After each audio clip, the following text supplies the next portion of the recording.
মহান বিজয় দিবস ও দেশের সার্বিক পরিস্থিতি নিয়ে এবার আলোচনা করতে স্টুডিওতে আমাদের সাথে যোগ দিচ্ছেন প্রধান উপদেষ্টার প্রেস সচিব জনাব শফিকুল আলম। জনাব শফিকুল আলম, আপনাকে স্বাগত, বিজয় দিবসের শুভেচ্ছা। আজকে যেহেতু একটি ঐতিহাসিক দিন, শুরুতে একটু জানতে চাই যে বিজয় দিবসকে সামনে রেখে সরকার কোন বার্তাটি আসলে জাতির সামনে সবচেয়ে গুরুত্ব দিয়ে তুলে ধরতে চায়? আমরা সরকারের তরফ থেকে আজকে একটু আগে দেখলেন যে প্রফেসর ইউনূসও একটা জাতির উদ্দেশ্যে ভাষণ দিয়েছেন।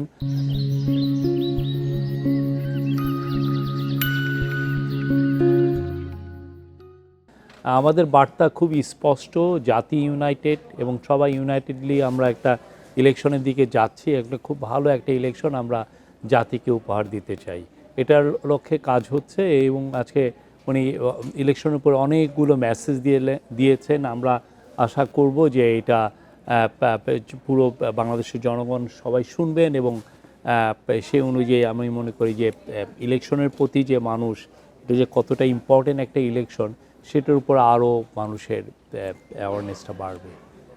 নির্বাচনের কথা যেহেতু আপনি বলছিলেন, প্রধান উপদেষ্টা আসলে আরও বেশ কিছু বিষয় উল্লেখ করেছেন। আমরা যদি বলতে চাই যে অন্তর্বর্তী সরকারের 3টি বিষয়ের কথা বলেছিলেন, যে বিচার বিভাগের সংস্কার, তারপরে এই গণতান্ত্রিক সংস্কার আর নির্বাচন।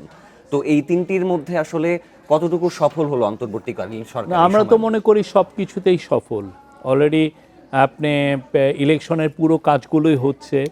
হ্যাঁ, গত সপ্তাহে ওসমান হাদির উপরে একটা ন্যাক্কারজনক অ্যাটাক পরেও আপনারা দেখবেন যে জাতি কিন্তু ইউনাইটেড, সবাই চাচ্ছে একটা ভালো ইলেকশন। তারপরে আপনি যদি সুপ্রিম কোর্টের যদি দেখেন, সুপ্রিম কোর্টের যে বাংলাদেশের জুডিশিয়ারি যে ইন্ডিপেন্ডেন্সের একটা বড় হচ্ছে সুপ্রিম কোর্ট যাতে নিজস্ব একটা সেক্রেটারিয়েট করে তার কাজগুলো বা লোয়ার জুডিশিয়ারিকে সে যাতে চালাতে পারে, সেটা সক্ষমতা অর্জন, সেই কাজটা হয়েছে অলরেডি। পুলিশ কমিশনের কাজ হয়ে গেছে, যাতে পুলিশে কারা রিক্রুটমেন্ট হবে, পুলিশের রিক্রুটমেন্টে যাতে কোনো ধরনের ইনফ্লুয়েন্স না হয়, এবং পুলিশের মধ্যে যেই ধরনের গ্রাইভেন্স আছে, গ্রাইভেন্সগুলো কীভাবে আপনি ম্যানেজ করবেন, বা বাইরের থেকে যদি পুলিশের এগেন্সে কমপ্লেন থাকে সেগুলো আপনি কীভাবে অ্যাড্রেস করবেন, সবগুলো এখানে এসছে। এই কাজগুলো ইদানিং এই গত কয়েক সপ্তাহ ধরে হয়েছে। উনি গত কয়েক সপ্তাহের কাজগুলোকেই হাইলাইট করবেন, কেন গত মাসেও তো একটা স্পিচ দেওয়া হয়েছে। আর যেটা সবচেয়ে বড় যে মেসেজটা, সেটা হচ্ছে যে আমরা সবাই ইউনাইটেড আছি।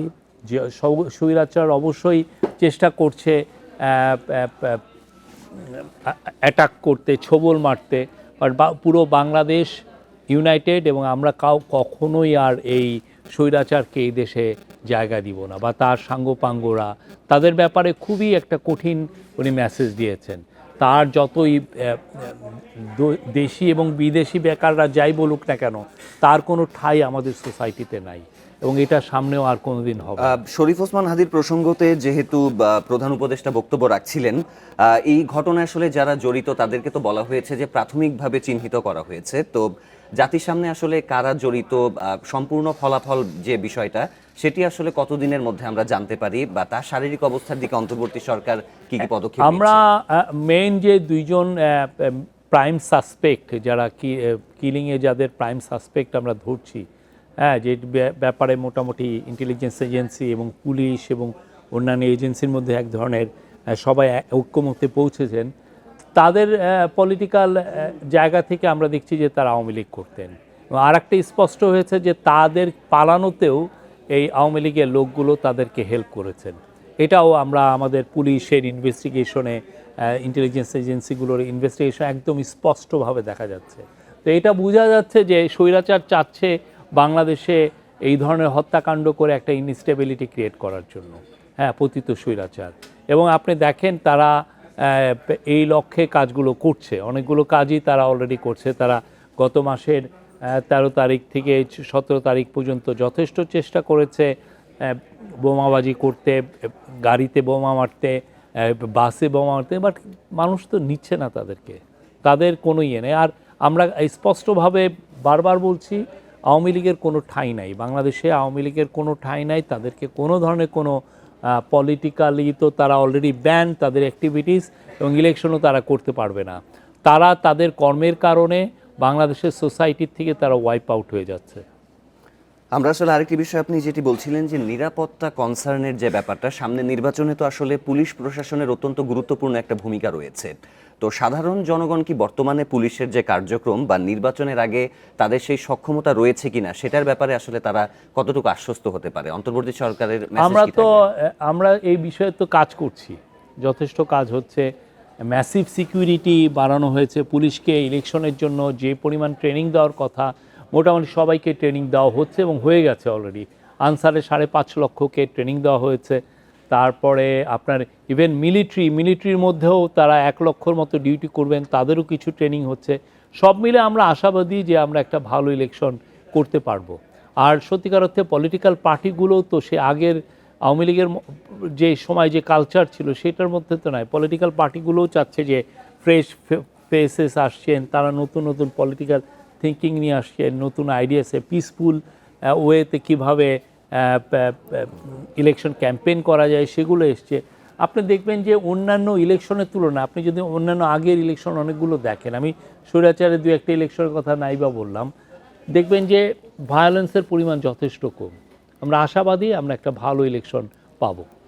প্রধান উপদেষ্টা আসলে আসন্ন নির্বাচনে যারা তরুণ ভোটার রয়েছেন তাদের ব্যাপারে বেশ আলোকপাত করেছেন, যেহেতু বিগত 17 বছরে তারা নির্বাচনে অংশগ্রহণ করতে পারেনি। তো তরুণ ভোটারদের উদ্দেশ্যে আসলে কি মেসেজ থাকবে জাতি গঠনে, বা তারা কাদেরকে নির্বাচন করবে সে ব্যাপারে?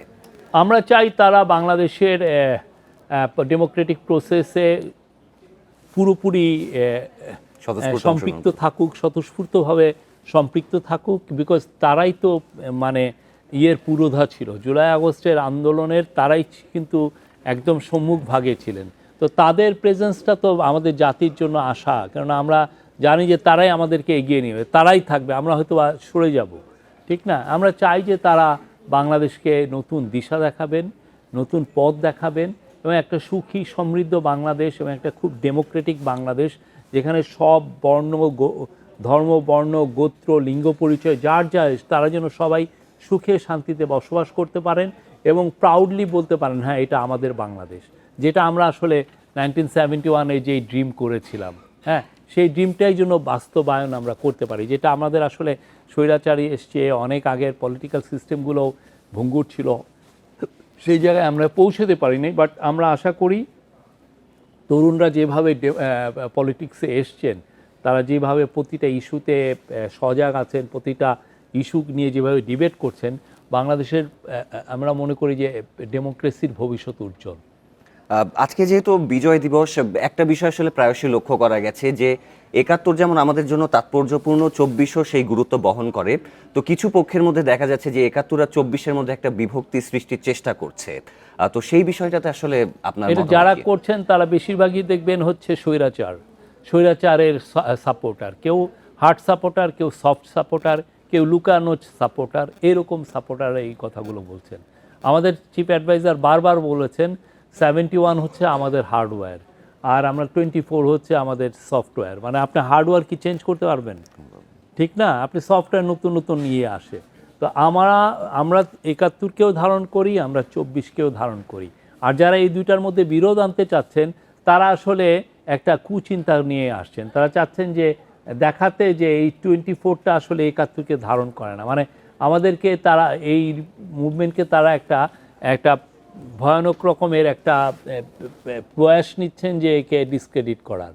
এটা একটা বলবো যে একটা খুবই ন্যাক্কারজনক একটা অ্যাটেম্প, এবং যারাই করছেন আমরা দেখছি তো তারা আসলে দেখবেন ঘুরে ফিরে সেই স্বৈরাচার। এবং এই লোকগুলো যারা করছেন তারা আবার কিন্তু এই যে 15.5 বছর যে হাসিনার যে এত আকাম কুকাম, এত লোককে খুন করলো, গুম করলো, তখন খুব নীরব ছিলেন, একটা শব্দও তারা বলেন নাই।